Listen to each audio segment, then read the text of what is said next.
राजा, जिनके काज सकल तुम साजा। और मनोरथ जो कोई लावे, सोई अमित जीवन पद पावे। चारों जुग परताप तुम्हारा, है प्रसिद्ध जगत उजियारा। साधु संत के तुम। श्रीराम मंदिर लुटीच्या निषेधार्थ आज शिवसेना उद्धव बाळासाहेब ठाकरे पक्षाच्या वतीने मालेगावात तीव्र भावना व्यक्त करत रामरक्षा महाआरतीचे आयोजन करण्यात आले होते। हा कार्यक्रम शुक्रवार दिनांक 10 जुलै 2026 रोजी दुपारी 4 वाजता संगमेश्वर येथील मारुती चौक स्थित प्रसिद्ध मारुती मंदिरात मोठ्या उत्साहात आणि भक्तिमय वातावरणात पार पडला। या महाआरतीला मालेगाव परिसरातील समस्त साधू संत आणि मनहत प्रामुख्याने उपस्थित होते। साधू संतांच्या प्रमुख उपस्थितीमुळे वातावरणात एक वेगळाच चैतन्य आणि आध्यात्मिक सूर पाहायला मिळाला।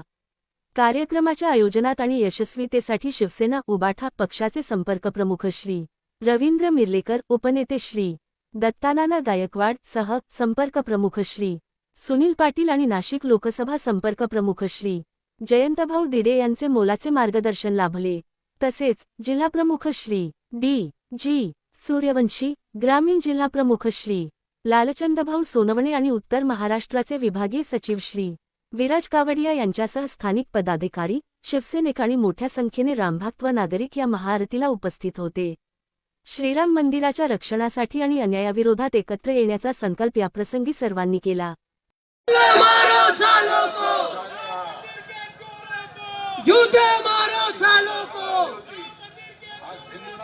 जूते मारो सालों को।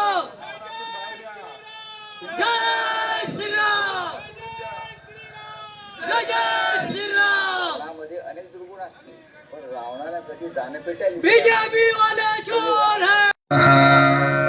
अस्य श्रीराम रक्षा स्तोत्र मंत्रस्य अरे राम मंदिर के चोरों को सीतारामचंद्रो देवता गले में शोर है। छंदः सीता शक्तिः श्रीमद् हनुमान कीलकम् श्रीरामचंद्र प्रीत्यर्थे जपे विनियोगः अथ ध्यानम् ध्यायेदाजानुबाहुं धृतशरधनुषं बद्धपद्मासनस्थम्। साहेब ठाकरे पक्षाच्या वतीने आयोजित कार्यक्रमास पक्षाचे सर्व मान्यवर, त्याचबरोबर आम्ही आवाहन केल्याप्रमाणे सर्व हिंदू बांधवांना, त्याप्रमाणे उपस्थित सर्व बांधव आज खऱ्या अर्थाने या राम मंदिर आम्ही बनवलं असं छाती भरून सांगणारे, त्या ठिकाणी ट्रस्टीची नेमणूक करणारे, सर्व गोष्टी आम्ही केल्या म्हणून सांगणारे, तर आम्ही या ठिकाणी ठामपणाने आज म्हणतो की चोरीची जबाबदारी सुद्धा यांची आहे। कारण या चोरीच्या पैशातून यांनी आमदार खासदार फोडले, पक्ष फोडले, लूट केली आणि बेमालूमपणे त्या लुटीच्या पैशातून यांचं राजकारण चाललेलं आहे। आणि म्हणून आज आम्ही हनुमंतरायाला, या माझ्या रामाला ज्या चोरांनी घेरलं आहे, ज्या चोरांनी, ज्या दरोडेखोरांनी लुटलं आहे, त्यांना या संकटमोचन हनुमान कडे आम्ही प्रार्थना करतो की माझ्या रामाला या चोरांपासून मुक्त कर। आणि म्हणून आम्ही आज या ठिकाणी शिवसेना मालेगाव तालुक्याच्या वतीने रामरक्षा स्तोत्र, हनुमान चालीसा आणि आता महाआरती करून संकटमोचन हनुमानाला साकार घालत आहोत की या चोरांपासून माझ्या रामाला मुक्त कर। कारण या राम मंदिरासाठी श्रद्धेने ज्यांनी 11 रुपये सुद्धा दिले, त्यांना सुद्धा या चोरीबद्दल विचारण्याचा खऱ्या अर्थाने अधिकार आहे।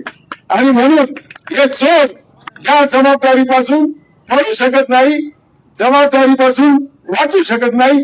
आम्ही त्यांना पूर्णपणे नागरिक केल्याशिवाय या ठिकाणी स्वस्थ बसणार नाही, हेच या निमित्ताने सांगतो। जय हिंद, जय महाराष्ट्र, जय श्रीराम, जय शिवराय।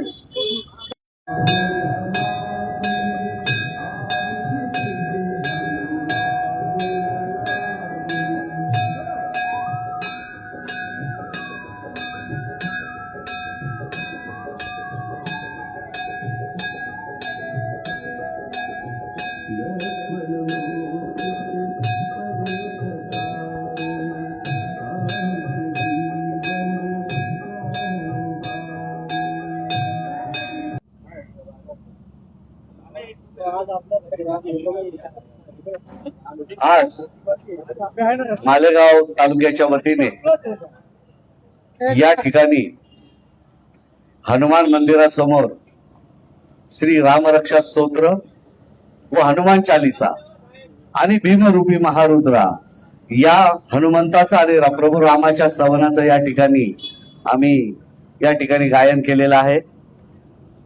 सध्या प्रभू रामचंद्राच्या अयोध्येमध्ये राम मंदिरामध्ये जो काही चोरीचा घोटाळा या ठिकाणी झालेला आहे त्याचा निषेध म्हणून आणि प्रभू रामचंद्रांना रामरक्षाच कवचाच्या माध्यमातून आणि स्तोत्राच्या माध्यमातून आम्हाला आमचा जो राम जो चोरांनी पळून नेलेला आहे तो सोडवायचा आहे म्हणून या ठिकाणी त्या रामाचं रक्षण करण्यासाठी आम्ही रामरक्षा स्तोत्राचे पठण या ठिकाणी केलेलं आहे.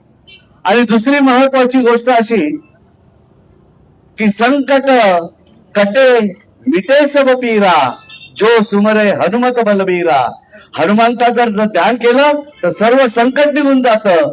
त्यामुळे आम्ही हनुमान चालिसाचं या ठिकाणी पाठांतर करून आणि हनुमंताला या ठिकाणी आम्ही हरवलं तर हे हनुमंत राया ते भीमरूप तुझं जे उग्र रूप तुझं धारण कर आणि आमचा चोरलेला राम अयोध्यामधून रामाच्या नावावर जी काही चोरी झालेली आहे रामाच्या मंदिराची चोरी झालेली आहे त्यांना शासन करून पुन्हा एकदा तुझं अस्तित्व या जगाला दाखव. हे बोलण्याचं कारण असं आहे का 1984 साली ज्या राममुक्ती आंदोलन संपूर्ण महाराष्ट्र नव्हे तर हिंदुस्थानामध्ये झालं होतं त्यामध्ये शिवसेना हिंदू हृदय सम्राट बाळासाहेब ठाकरे यांच्या आदेशाने गल्लोगल्ली वाडे पाडे वस्ती या ठिकाणी फिरून लोकजागृती करून आदरणीय त्या काळात तात्कालिक सरकार काँग्रेसच्या सरकारला सुप्रीम कोर्टामध्ये कुलूप उघडण्यास भाग पाडलं होतं. त्याचे जिवंत उदाहरणं आज व्यासपीठावर बसलेले सर्व लोक आहेत. ठीक आहे, जरी आम्ही असलो तरी प्रभू रामचंद्र हा सर्वांचा होता परंतु रामचंद्राच्या नावाने सत्ता मिळू शकते हा राजमार्ग ज्यांच्या लक्षात आला त्यांनी धूर्तपणे प्रभू रामाच्या नावाने रामरथाच्या यात्रा सुरू केल्या आणि संपूर्ण वातावरण ढवळून काढून सत्ता काबीज केली आणि त्या सत्तेचं पर्यवसन 2014 मध्ये आपल्याला त्यापासून आजपर्यंत दिसत आहे. आज काय परिस्थिती आहे? आज सहज म्हटलं जातं का पेट्रोलमध्ये 20% इथेनॉल टाका. मी तर त्याच्याही पुढे जाऊन असं म्हणेल का 2014 पासून हे जे नव हिंदू आलेले आहेत त्यांना ना धर्माची काळजी आहे ना मानवतेची काळजी आहे. त्यांना फक्त स्वतःची सत्ता सत्तेतून पैसा आणि पैशातून सत्ता एवढंच माहिती आहे.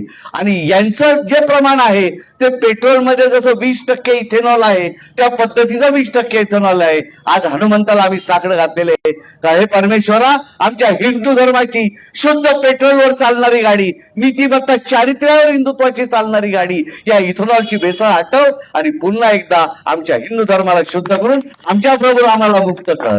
आणि या निमित्ताने या ठिकाणी आम्ही पुन्हा एकदा राम मंदिरातल्या चोरी प्रकरणात जाहीर निषेध करतोय आणि जाहीर आव्हान करतोय का इतके दिवस हिंदू जाग उठा असं बाळासाहेब ठाकरे म्हणत होते.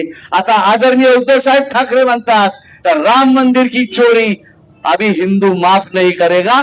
गल्लोगल्लीमध्ये जाऊन जनजागरण करून आमचा राम आम्ही सोडवल्याशिवाय राहणार नाही आणि याचा आम्ही या चोरीचा आम्ही जाहीर निषेध करतो.